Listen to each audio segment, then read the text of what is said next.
चलिए दोस्तों, एक बार और आप टीयर सरकार एकेडमी में थोड़ी जानकारी प्राप्त करते हैं। विषय हमारा है भारतीय भूगोल। बिल्कुल आसान भाषा में आपको हम समझाएंगे। विद्यार्थी कोचिंग सेंटर पाऊँ कलवारी बस्ती। अगर आप हमारे चैनल से जुड़ना चाहते हैं तो 95 65 46 13 44 नंबर पर मैसेज करिए अथवा डियर सरकार 107 चैनल को ज्वाइन कर लीजिए। आज हम भूगोल के बारे में आप लोगों को जानकारी देते हैं और आज का हमारा जो पहला क्वेश्चन है ये बहुत ही इम्पोर्टेंट ये क्वेश्चन। चलिए, जैसा कि हमारा पहला प्रश्न है कि बटेश्वर पहाड़ी किस राज्य में स्थित है। बटेश्वर पहाड़ी, तो इसका सही आंसर हो जाएगा पंजाब। पंजाब नहीं, ये बिहार माना जाएगा। बिहार के भागलपुर जिले में स्थित है, बटेश्वर की पहाड़ी है।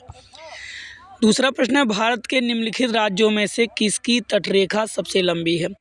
तो केरल, आंध्र प्रदेश, गुजरात, महाराष्ट्र दिया गया है। तो इसमें जो है गुजरात राज्य की जो तटरेखा वो सबसे लंबी तटरेखा मानी जाती है। और हमारा तीसरा प्रश्न है निम्नलिखित में से कौन दक्षिण भारत की सबसे ऊंची चोटी है। देखिए 4 चोटियां दी गई हैं, महेंद्रगिरी है, अनाईमुड़ी है, धूपगढ़ है और डोडा बेटा है। इसमें दक्षिण भारत की सबसे ऊंची चोटी का नाम बताइए। तो दक्षिण भारत की सबसे ऊंची चोटी का नाम है अनाईमुड़ी है। तो ये हमारा राइट आंसर हो जाएगा। चौथा प्रश्न है दूध सागर नामक जलप्रपात वाटरफॉल्स है दोस्तों, किस राज्य में स्थित है।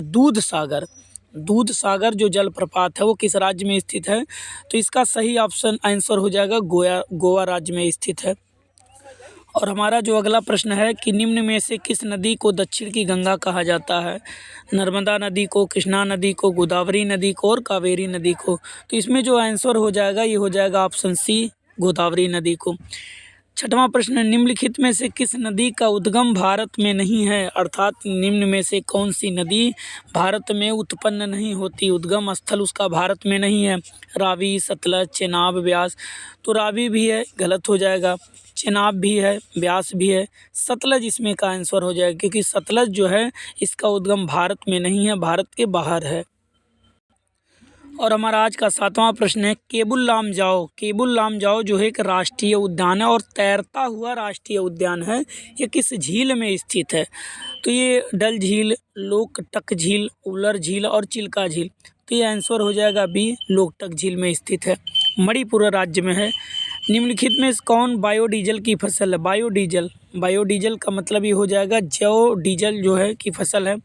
कपास, जेट्रोफा, आलू और गन्ना है। तो इसमें जेट्रोफा जो है इसका राइट है। और हमारा आज का 9वां प्रश्न है कि भारत में आधे से अधिक सोयाबीन का उत्पादन कौन सा राज्य करता है।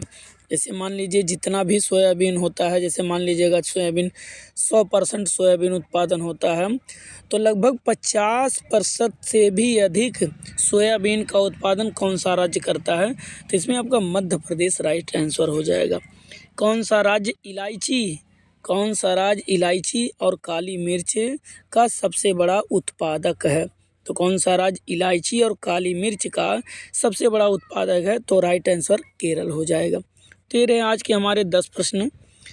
इसके बाद जो है अगले प्रश्नों की श्रृंखला लेकर जल्द ही मैं आपके सामने हाजिर हो जाऊंगा।